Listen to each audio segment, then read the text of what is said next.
qualité des formations françaises est appréciée non pas simplement au niveau national, mais est reconnue dans de très nombreux pays.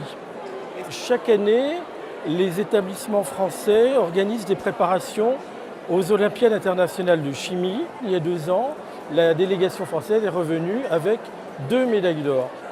Il y a un maillage des formations qui est réparti sur l'ensemble du territoire. Et donc un élève qui veut poursuivre des études de chimie peut trouver à une distance raisonnable un établissement qui peut l'accueillir et le préparer à ses études. Les professionnels nous disent voilà tel et tel secteur, ce sont des secteurs en évolution et donc nous avons besoin que vous renforciez les formations dans ces secteurs-là. Tout cela va se traduire à la sortie par des programmes qui, vis-à-vis des démarches d'enseignement, seront considérablement évolutives. Évidemment, on fait appel à des contenus beaucoup plus actuels. Et donc de cette façon, les jeunes ont à la fois des informations sur les contenus des métiers, sur les pratiques qu'ils vont avoir dans un proche avenir, mais aussi sur les possibilités de recrutement. On a besoin de beaucoup de bac pro dans la chimie. On a besoin d'opérateurs compétents qui ont été formés sur des programmes qui ont été étudiés en liaison avec les entreprises au niveau des bacs professionnels.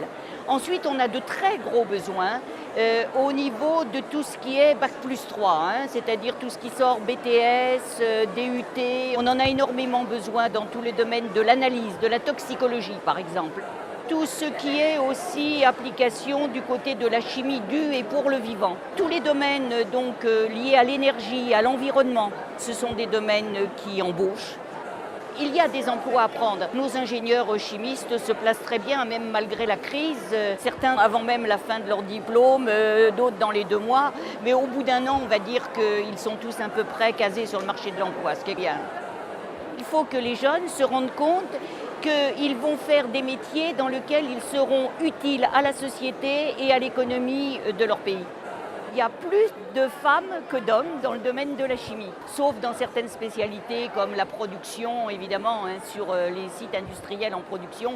Les filles sont un petit peu moins nombreuses. Mais globalement, il y a plus d'ingénieurs chimistes femmes que d'hommes qui sont formés tous les ans. Les salaires dans la chimie sont plutôt plus élevés que dans les autres domaines. La chimie en tant que science, c'est l'avenir de demain. Tout sera chimie. La chimie va bien au-delà de ce qu'on peut apprendre dans les premières classes scientifiques. Mon rôle, c'est justement de mettre en place les formations. Le partenariat que nous avons avec l'Éducation nationale fait que nous sommes à l'écoute des besoins des entreprises en termes de compétences et nous travaillons avec l'Éducation nationale pour que les programmes académiques soient exactement en relation avec ces compétences-là.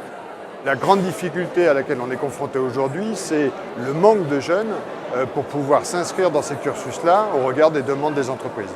C'est l'objet du village de la chimie, faire comprendre aux jeunes quels sont les métiers possibles et qu'il est absolument indispensable que pour atteindre ces métiers de demain, ils aient eu les connaissances suffisantes dans ce thème-là qu'est la chimie pour pouvoir intégrer ces missions.